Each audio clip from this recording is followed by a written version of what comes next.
ಹೇ guys, ಎಲ್ಲರಿಗೂ ನಮಸ್ಕಾರಗಳು. Welcome back to Saga Stories. ಮಗ K K R C S K ಆದಮೇಲೆ ಕೆ ಫಸ್ಟ್ ಕೆ ನೋಡಬೇಕಾಗಿತ್ತು ನಾವು. ಯಾಕಂದರೆ 63 ಕೋಟಿನ ಇಟ್ಕೊಂಡು ಬಂದಿದ್ದೀವಿ ಆಕ್ಷನ್ಗೆ. ಮಿನಿ ಆಕ್ಷನ್ ಅಲ್ಲ ಇವರಿಗೆ, ಇದು ಮೆಗಾ ಆಕ್ಷನ್ ಆಗಿತ್ತು. ಯಾಕಂದರೆ ಯಾರ್ಯಾರೋ ಪ್ಲೇಯರ್ಗಳನ್ನ ಬಿಟ್ಬಿಟ್ಟು ಯಾರ್ಯಾರೋ ಪ್ಲೇಯರ್ಗಳನ್ನ ಎತ್ತಾಕೊಂಡಿದ್ದಾರೆ. ಹೆಂಗಿದೆ ಟೀಮು? ಚಿಂದೆ ಆಗಿದೆಯಾ, ಸೈಕ್ ಆಗಿದೆಯಾ, ಭಯ ಹುಡ್ಸೋ ಥರ ಇದೆಯಾ, ತೋಪುಡೆಯೋ ಥರ ಇದೆಯಾ, ಅಥವಾ ಸುಮಾರಾಗಿದೆಯಾ ನೋಡೋಣ. ಅದಕ್ಕಿಂತ ಮುಂಚೆ ಚಾನಲ್ಗೆ ಸಬ್ಸ್ಕ್ರೈಬ್ ಆಗಿಲ್ಲ, ಸಬ್ಸ್ಕ್ರೈಬ್ ಹಾಕೊಂಡು ಹಂಗೆ ಗಂಟೆನ ಪಟ್ ನಂಗೆ ಒಂದು ಸಲ ಹೊಡೆದ್ಬಿಡಿ. ಓಕೆ, ಟೀಮ್ನ ಡಿಸ್ಪ್ಲೇ ಮಾಡಿದ್ದು ನೋಡಿದಿರ್ಬೋದು. 25 ಜನರ ಸ್ಕ್ವಾಡು, ಎಲ್ಲಾರ್ದು ಕೂಡ 25 ಜನನೇ, ಏನು ಒಬ್ರು ಕಮ್ಮಿ ಒಬ್ರು ಜಾಸ್ತಿ ತಗೊಂಡಿಲ್ಲ. 10 ಟೀಮ್ಗಳು ಕೂಡ 25 ಜನನ ಫಿಟ್ ಮಾಡಿದ್ದಾರೆ.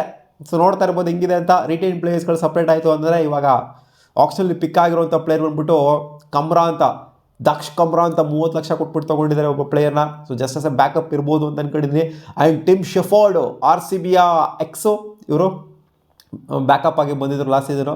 ಸೊ ಬಿಟ್ಟಿದ್ರು 1.5 CRಗೆ ಈ ಪ್ಲೇಯರ್ನ ತೊಗೊಂಡಿದ್ದಾರೆ. ಪ್ರಾಬ್ಲಿ ಚಾನ್ಸಸ್ ಇರುತ್ತೆ ಅಂತ ಕಾಣಿಸುತ್ತೆ, ಆಡಿಸೋವಂಥ ಚಾನ್ಸಸ್ಸು. ನೋಡೋಣ. ಫಿನಾಲನ್ನು ಕೂಡ ತೊಗೊಂಡಿದ್ದಾರೆ.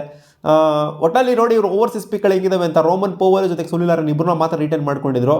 ಟಿಮ್ ಶೆಫರ್ಟು, ಫಿನಾಲನ್ನು, ರಚಿನ್ ರವೀಂದ್ರ, ಆಮೇಲೆ ಮುಸ್ತಫಿಜುರ್ ರೆಹಮಾನು, ಕ್ಯಾಮ್ರಾನ್ ಗ್ರೀನು, ಆಮೇಲೆ ಮತೀಶಾ ಪತಿರಾಣ.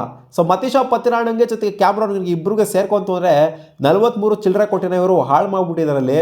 ಅಂದರೆ ಇನ್ವೆಸ್ಟ್ ಮಾಡಿಬಿಟ್ಟಿದ್ದಾರೆ, ಸಿಕ್ಕಾಪಟ್ಟೆ ಇನ್ವೆಸ್ಟ್ಮೆಂಟ್. ಇಬ್ರಿಗೇ ಈ 43 ಕೋಟಿನ ಕೊಟ್ಬಿಟ್ಟಿದ್ದಾರೆ. ಮೆಜಾರಿಟಿ ಆಫ್ ದ ಪರ್ಸನ್ ಇಬ್ಬರು ಪ್ಲೇಯರ್ಸ್ಗೆ ಕೊಟ್ಟಿದ್ದಾರೆ.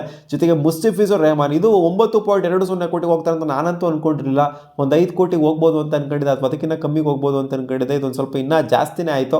ಇವಾಗ CSKಗೆ 14.20 ಕೋಟಿಗೆ ಹೆಂಗೆ ಹೋದ್ರೋ ಅದೇ ಥರ ಇಲ್ಲೂ ಕೂಡ SRH ಬಂದರು ಅಂತ ಕಾಣಿಸುತ್ತೆ ಫೈಟಿಗೆ. ಇವ್ರ ತಲೆ ಮೇಲೆ SRH CSKನ ಬಂದಿರ್ತಾರೆ, ಇಬ್ಬರು ಕೂಡ ಇಟ್ಬಿಟ್ಟು ಹೋಗಿರ್ತಾರೆ ಊಟನ. ಇನ್ನೇನು ಮಾಡ್ತಾರೆ? ಇಷ್ಟೊಂದೆಲ್ಲ ವರ್ತಿರಲಿಲ್ಲ. 9.20 ಕೋಟಿಗೆ ಮುಸ್ತಫಿಜುರ್ ರೆಹಮಾನ್. ಸೊ ಓಕೆ ಇರಲಿ. ರಚಿನ್ ರವೀಂದ್ರನ ಬೆಸ್ಟ್ ಪ್ರೈಸಿಗೆ ತೊಗೊಂಡಿದ್ದಾರೆ. ಓಕೆ ಪರವಾಗಿಲ್ಲ, ಒಳ್ಳೆ ಪಿಕ್ಕು. ಫಿನಾಲನ್ನು ಕೂಡ ಒಂದು ಒಳ್ಳೆ ಪಿಕ್ಕು. ಆಮೇಲೆ ಟಿಮ್ ಶೆಫರ್ಡು ಕೂಡ 1.5 CRಗೆ ಸೊ ಬೆಸ್ಟ್ ಪ್ರೈಸ್ ಕೊಟ್ಬಿಟ್ಟು ತೊಗೊಂಡಿದ್ದಾರೆ. ಎಲ್ಲ ಅನ್ಸೋಲ್ಡ್ ಆಗಿದ್ದಂಥ ಪ್ಲೇಯರ್ಗಳನ್ನ ಲಾಸ್ಟ್ ಮೂಮೆಂಟಿಗೆ ಒಳ್ಳೆ ಪಿಕ್ಕು. ರಾಹುಲ್ ತ್ರಿಪಾಠಿನ ತಗೊಂಡಿದ್ದಾರೆ. ಗೊತ್ತಾಗ್ತಿಲ್ಲ ಇದು ಯಾವ ಥರ ಪಿಕ್ಕು ಅಂತ. ಸುಮಾರಾಗಿರೋ ಪಿಕ್ಕು ಅಂತ ಅನ್ಕೊಳ್ಳಿ ನೀವು. ಆಮೇಲೆ ರಂಜನ್ ಅಂತ ತೊಗೊಂಡಿದ್ರೆ 30 ಲಕ್ಷ ಬ್ಯಾಕಪ್ ಪ್ಲೇಯರ್ ಆಗಿ ತೊಗೊಂಡಿದ್ದಾರೆ. ಆಕಾಶ್ ದೀಪ್ನ 1 ಕೋಟಿ ಕೊಟ್ಬಿಟ್ಟು ತೊಗೊಂಡಿದ್ದು. ಇದು ಒಂಥರ ಸ್ಟಿಲ್ಲರ್ ಪಿಕ್ಕು, ಒಳ್ಳೆ ಪಿಕ್ಕು ನನ್ನ ಪ್ರಕಾರ ಇದು. ಆಮೇಲೆ ಕಾರ್ತಿಕ್ ತ್ಯಾಗಿನ 30 ಲಕ್ಷ ಕೊಟ್ಬಿಟ್ಟು ತೊಗೊಂಡಿದ್ದಾರೆ ಬೆಸ್ಟ್ ಪ್ರೈಸ್ಗೆ. ಇದು ಕೂಡ ಒಳ್ಳೆ ಪಿಕ್ಕು. ಇದು ಮೇನ್ ಆಪ್ಷನಲ್ಲಿ ತೊಗೊಂಡಿದ್ದು. ಕಾರ್ತಿಕ್ ತ್ಯಾಗಿನ ಏನು ಅನ್ಸೋಲ್ಡ್ ಲಿಸ್ಟಲ್ಲಿ ತೊಗೊಂಡಿಲ್ಲ. ಆ್ಯಂಡ್ ಪ್ರಶಾಂತ್ ಸೋಲಂಕಿ ಅವ್ರನ್ನ 30 ಲಕ್ಷ ಕೊಟ್ಬಿಟ್ಟು ತೊಗೊಂಡಿದ್ದು. ಇದು ಕೂಡ ಒಂದು ಒಳ್ಳೆ ಪಿಕ್ಕು. ಸೊ ಆಲ್ ಓವರ್ ಟೀಮ್ನ ನೋಡ್ತು ಅಂತಂದರೆ ಪುಡಾಂಗ್ ಪಂಟರ್ ಥರ ಸ್ಕ್ವಾಡ್ನ ನೋಡ್ತಾರೆ. 25 ಜನರ ಸ್ಕ್ವಾಡ್ನ ನೋಡ್ತು ಅಂತಂದರೆ ಖಂಡಿತ ಇದು ಒಂಥರ ಹೆಂಗೋ ಪುಡಾಂಗ್ ಥರ ಇದೆ, ಪಂಟರ್ ಥರ ಇದೆ ಅಂತ ಅನ್ನಿಸ್ತಿಲ್ಲ. ನೋಡ್ತಾ ಇರ್ಬೋದು ಪ್ಲೇಯಿಂಗ್ 11 ಕಾಂಬಿನೇಷನ್ನ ವರ್ಕೌಟ್ ಮಾಡ್ತಾರೆ, ಇನ್ಕ್ಲೂಡಿಂಗ್ ಇಂಪ್ಯಾಕ್ಟ್ ಪ್ಲೇಯರ್ನ ನೋಡ್ತಾ ಇರ್ಬೋದು ಹೆಂಗಿದೆ ಅಂತ. ಫಿನಾಲ್ ನಡೆಸ್ತಾರೆ ಅವರು ಓಪನಿಂಗಲ್ಲಿ, ಮತ್ತೆ ಸುನಿಲ್ ನಾರಾಯಣ್ ನಡೆಸ್ತಾರೆ. ಗೊತ್ತಿಲ್ಲ, ಏನು ಬೇಕಾದ್ರೂ ಮಾಡ್ಬೋದು. ಜೊತೆಗೆ ರೋಮನ್ ಪೋವಲ್ ಕೂಡ ಇದ್ದಾರೆ. ಸೊ ರೋಮನ್ ಪೋವಲ್ನ ಇಲ್ಲಿ ಈ 11ಅಲ್ಲಿ ಇಟ್ಟಿಲ್ಲ. ಸೊ ರೋಮನ್ ಪೋವಲ್ನು ಕೂಡ ಅವ್ರು ಆಡಿಸ್ಕೊಬೋದು ಬೇಕು ಅಂದರೆ. ಆ ಫಿನಾಲನ್ನೋ ರೋಮನ್ ಪವೆಲ್ನೋ ಅಥವಾ ಸುನಿಲ್ ನಾರಾಯಣ್ ಸ್ಕ್ವಾಡಲ್ಲಂತೂ ಇದ್ದೇ ಇರ್ತಾರೆ ಖಂಡಿತ. ಮೇಲ್ಗಡೆ ಆಡ್ತಾರೋ ಕೆಳಗಡೆ ಆಡ್ತಾರೋ, ಲೆವೆಲ್ ಇರ್ತಾರೆ, ಮೇಲೆ ಆಡ್ತಾರೋ ಕೆಳಗಡೆ ಆಡ್ತಾರೋ ಗೊತ್ತಿಲ್ಲ. ಸೊ ಫಿನಾಲ್ ಆಡ್ತಾರೆ ಅಂತ ಅನ್ಕೊಳ್ಳೋಣ. ಸೊ ಅವರೇ ವಿಕೆಟ್ ಕೀಪಿಂಗ್ನ ಮಾಡ್ಬೋದು. ಬಟ್ ಆಸ್ ಎ ಪ್ಲೇಯರ್ ಆಡಿದ್ರು ಅಂತಂದರೆ, ಫೀಲ್ಡರ್ ಆಡಿದ್ರು ಅಂತಂದರೆ ಈ ಕಡೆಯಿಂದ ಅಜಿಂಕ್ಯ ರಹಾನೆ, ಜೊತೆಗೆ ಕ್ಯಾಮ್ರಾನ್ ಗ್ರೀನು, ಜೊತೆಗೆ ರಘುವಂಶಿ, ಜೊತೆಗೆ ದಯಾ. ಸೊ ಇವ್ರನ್ನ 3 ಕೋಟಿ ಕೊಟ್ಬಿಟ್ಟು ತೊಗೊಂಡಿದ್ದಾರೆ. ಆ್ಯಂಡ್ ಪ್ರೂವ್ ಮಾಡಿದ್ದಾರೆ ಇವರು ವಿಕೆಟ್ ಕೀಪರ್ ಬ್ಯಾಟರ್ ಆಗಿ ಡೊಮ್ಯಾಸ್ಟಿಕ್ಕಲ್ಲಿ. ಅದಕ್ಕೋಸ್ಕರ ಇವ್ರನ್ನ ಸ್ವಲ್ಪ ಜಾಸ್ತಿನೇ ಕೊಟ್ಬಿಟ್ಟು 3 ಕೋಟಿ ಕೊಟ್ಬಿಟ್ಟು ತೊಗೊಂಡಿರೋದು ಈ ಅನ್ಕ್ಯಾಪ್ ಪ್ಲೇಯರ್ನ. ಆಮೇಲೆ ರಿಂಕು ಸಿಂಗು, ರಮಣ್ದೀಪ್ ಸಿಂಗು, ಸುನಿಲ್ ನರೇನು, ಹರ್ಷಿತ್ ರಾಣಾ, ವೈಭವ್ ಅರೋರಾ, ವರುಣ್ ಚಕ್ರವರ್ತಿ, ಜೊತೆಗೆ ಮತೀಶಾ ಪತಿರಾಣ. ಸೊ ಸ್ಪಿನ್ ಡಿಪಾರ್ಟ್ಮೆಂಟ್ ಅಂದರೆ ಓಕೆ ಸುನಿಲ್ ನರೇನು ಮತ್ತು ವರುಣ್ ಚಕ್ರವರ್ತಿ ಅಂತ ಬಂದಾಗ. ಸೊ ಪೇಸ್ ಅಟ್ಯಾಕ್ ಅಂತ ಬಂದಾಗ ಮತೀಶಾ ಪತಿರಾಣ ಜೊತೆಗೆ ಹರ್ಷಿತ್ ರಾಣಾ, ರಾಣಾ ಇಬ್ಬರು ರಾಣಾಸ್ಗಳು ಸೇರ್ಕೊಂಡ್ಬಿಟ್ಟಿದ್ದಾರೆ ಇಲ್ಲಿ. ವೈಭವ್ ಅರೋರಾ. ಸೊ ಇದೇನೋ ಒಂಥರ ನನಗೇನೋ ಸುಮಾರಾಗಿದೆ ಅಂತ ಅನ್ನಿಸ್ತದೆ. ಮತೀಶಾ ಪತಿರಾಣ ಏನಾದ್ರು ಇಕ್ಕಿಸ್ಕೊಂತು ಸರಿಯಾಗಿ ಅಂತಂದರೆ ಇದು ಯಾಕೋ ಪೇಸ್ ಅಟ್ಯಾಕೋ ಕಾಲೆತ್ಕೊಂಡ್ಬಿಡೋ ಥರ ಕಾಣಿಸ್ತೈತೆ. ರಮಣ್ದೀಪ್ ಸಿಂಗು ಓಕೆ ಸ್ಪಿನ್ ಆಗ್ತಾರೆ ಅಂತ ಅನ್ಬೋದು. ರಿಂಕು ಸಿಂಗು ಎಲ್ಲ ಫಾರ್ಮ್ ಕಳ್ಕೊಂಡಿರುವಂಥ ಪ್ಲೇಯರ್ಗಳೇ. ರಘುವಂಶಿ ಸ್ವಲ್ಪ ಫಾರ್ಮ್ ತೋರಿಸು ಲಾಸ್ಟ್ ಸೀಸನು. ಕ್ಯಾಮ್ರೋನ್ ಯಾವ ಥರ ಆಡ್ತಾರೆ ಅಂತ ಇನ್ನೂ ನಮಗೆ ಗೊತ್ತಿಲ್ಲ.